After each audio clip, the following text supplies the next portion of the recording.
Once upon a time, the infamous rover Reynardo plundered the floating isles. Then his mother called him to her deathbed. "Swear to me that you won't die on the gallows," she rasped. Reluctantly, he swore. And he whiled away his days at home with music, cards, and wine. But the Emperor had changed. He'd been good once, a shy, almost humble toad. He'd built universities. Then people started whispering about mass graves in the woods, midnight rituals, victims screaming. The Imperial Ravens would round up entire villages, and no one ever returned. The Ravens had come to Ubar scouting for ancient books said to be of great power. But the librarians had hidden the books, so they'd burnt the librarians. The citizens, outraged, had driven them off. The Ravens had come back with dropships. The kid had fled with one of those books. He was brave and dumb and wanted to join the rebellion. And Reynardo had promised his mother he'd protect him.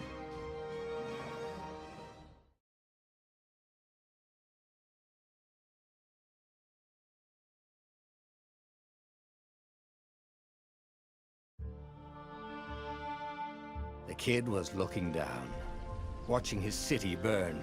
"Sorry, kid," Reynardo told the kid. "Look, if we give them the book, they'll leave you alone." "My mother died for this book!" "I promised her I'd protect you." Oh, damn it. The kid had run off. With the book, of course. So Reynardo had to run after him.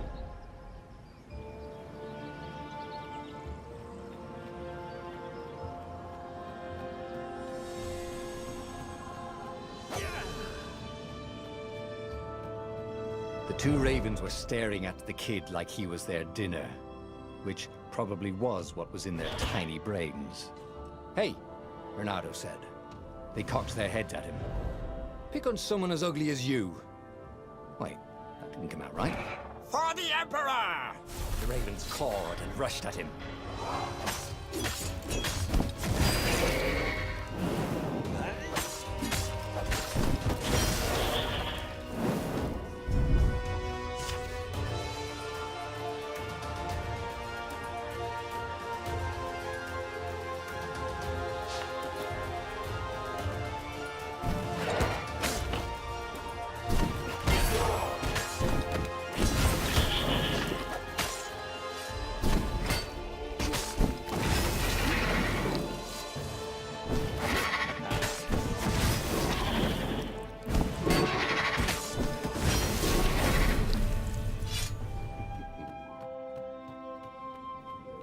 A dropship flew overhead. He hoped they hadn't noticed him. The kid.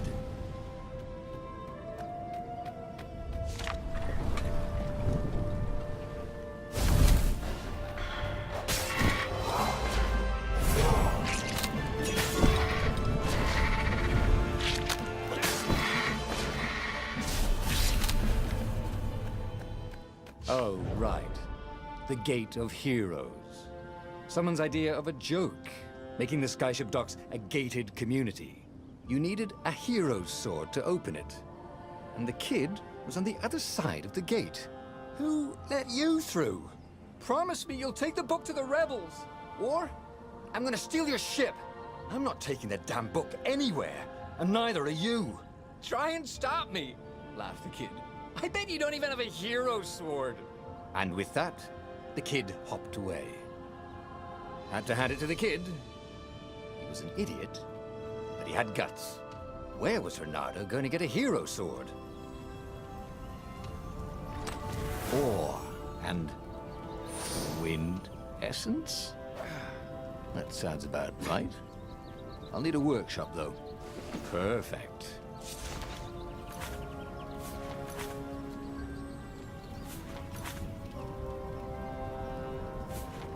Hero Sword, QED.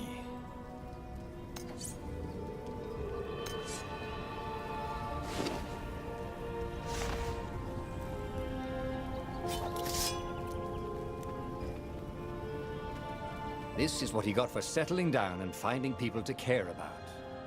The kid's mum had been a swell cook, and she'd laughed at Renado's jokes, even when he didn't know he'd made one. And then the ravens had come to burn her. And she'd made him promise to protect the kid. But she never told him where the book was, just the kid. He came up to a ledge. It was too far to jump. There'd been a bridge here before, hadn't there? And there was Peter, giggling at him. "How'd you get across?" he asked the kid. "Where'd you find a hook?" "I hopped," said the kid. Wise-ass kid. "Hey, look out behind you!" "Cute," said Renato. Ah, ravens.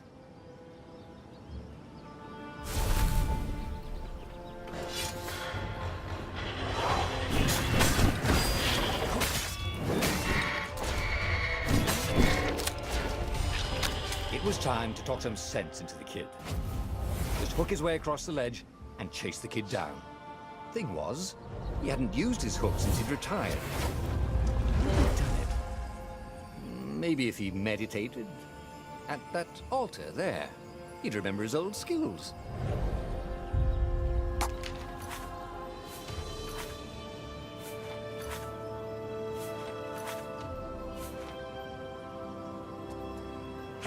It was starting to come back to him.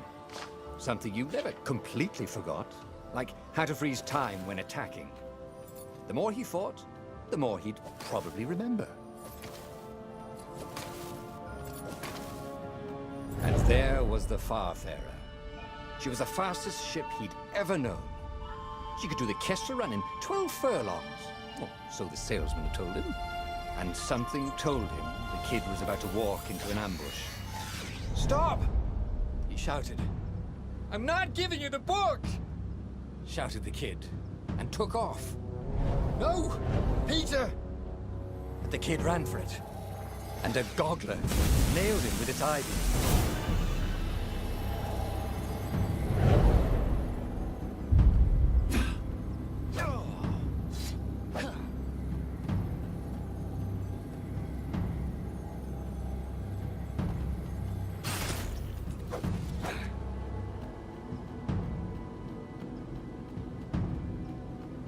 The book was unburned. Next to it were the buckles from the kid's shoes, and a kid-sized pile of ashes. Damn it, why hadn't he lied and told the kid he'd take the book to the rebels? The kid would be alive now. Really pissed off and betrayed, but alive. Oh, damn it. Renato picked up the book. He couldn't let the Empire have it now. He was going to have to get it out of there. He'd be a wanted man. Probably have to join the rebellion just to have a place to dock. Well, he'd hated home life anyway.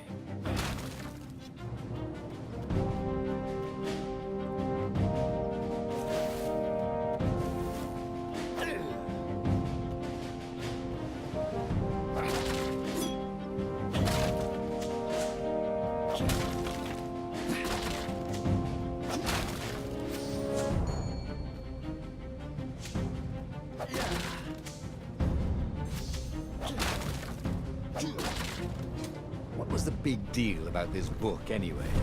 Maybe he should open it and find out. All that had been years ago. How many? The war was a blur, and now 3 Raven scout ships were chasing him.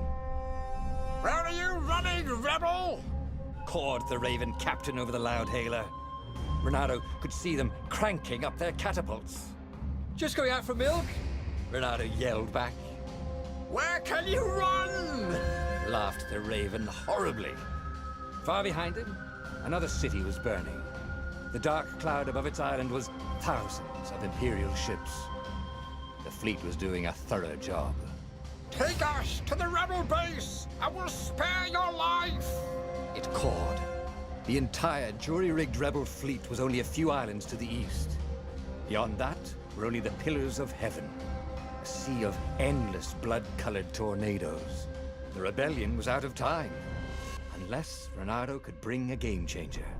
Maybe he could. Reynardo had found out where he could find the pieces of the Sky Ripper, the legendary weapon that had exiled the lost gods. Surely a legendary weapon could win the final battle. On the other hand, his old friend Lapino had sent Reynardo a desperate message saying he had a brilliant scheme to save the rebellion. If Reynardo could only rescue him. Reynardo dived the Farfarer towards the abyss. As he felt the heat of the jet stream, the Raven ships peeled off, not stable enough to follow him down there. Now it was time to choose. Lapino or the Sky Ripper?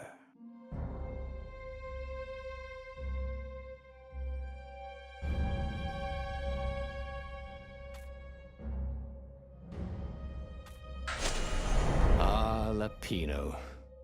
Apparently, the Mad Rabbit had sold a Pegasus that he did not exactly own. Lapino always wiggled out of trouble, given time. But he was out of time.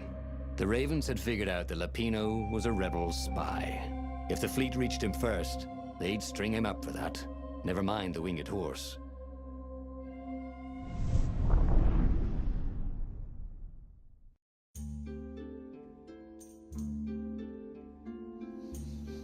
Lapino had apparently managed to confuse the judge by arguing that he hadn't actually stolen a winged horse. He'd only sold it.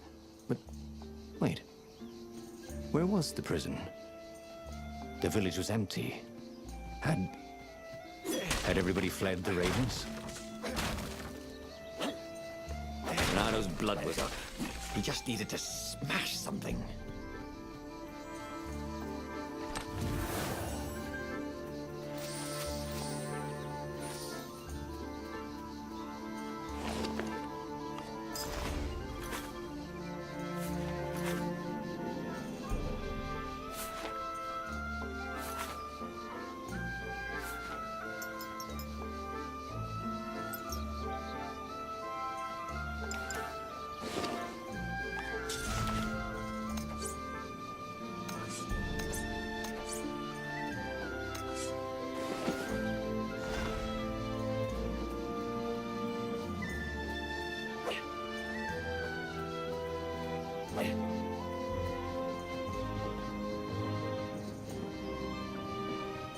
Reynardo wondered if it wasn't cheaper to build bridges and stairs.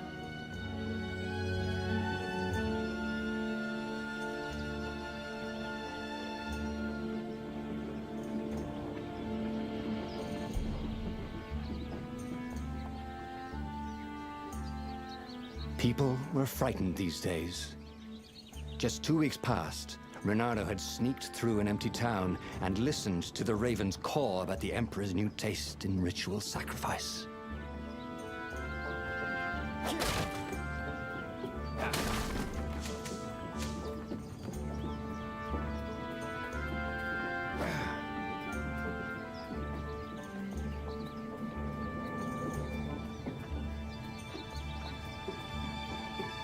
Firewalls only let you through if they think you're hot enough.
Ravens were landing everywhere. The advance guard. He'd better get moving. If they got to Lapino first, they'd eat him for breakfast. Or a snack. Ravens weren't picky. If they got hungry, they sometimes forgot to interrogate their prisoners. Even top spies like Lupino. Where had the mad rabbit got to?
Renato felt like he was ready to learn new things. Thank goodness he didn't have to go to school for that. It was starting to come back to him. Something you never completely forgot, like how to freeze time when attacking. The more he fought, the more he'd probably remember.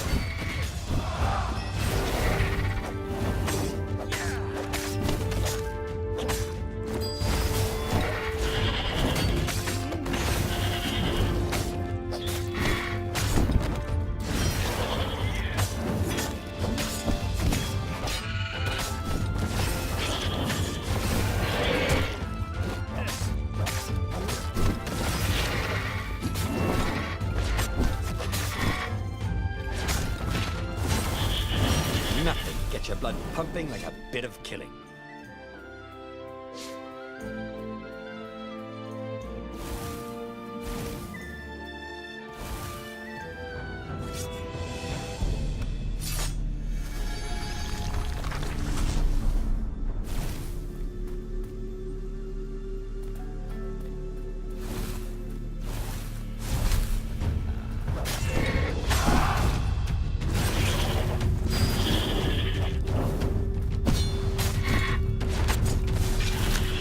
Renato felt ready to take on new powers.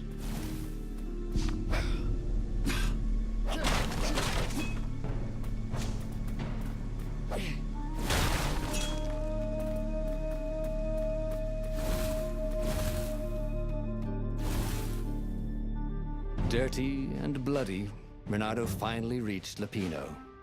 The rabbit was practicing his shuffle. Renato recognized the cards. It was Lupino's favorite deck. Oh, I thought you were in danger. I am. The ravens are coming. Oh, the prison thing. Right, yeah, see, this guard owed me 53 ducats, so we made a deal. They're very reasonable people, actually, for weasels.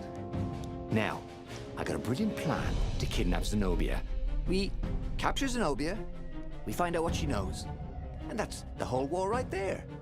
Easy peasy, lemon squeezy. Capture the Emperor's greatest general, who also happened to be a deadly sorcerer and, oh, his only daughter? That would be worth it. On the other hand, he could still get to the core of the Sky Ripper, even if he couldn't get the whole thing. It must have great power.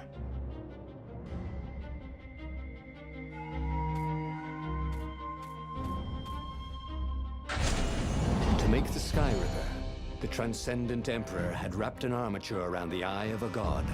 Renato had already let that armature slip away to save Lupino's life. But even its core, the eye torn from a god, surely they could fashion a great weapon from that. The core of the Sky Ripper? Lupino's excited. That's an actual thing that we could just go and get. You've been busy. He sure had. Renato told him all the things he'd been up to. Soon they got to talking about old times, about wages they'd won and lost, and scrapes they'd barely got out of. It was good to be back with his friend. Renato grinned. He had a very good feeling about this.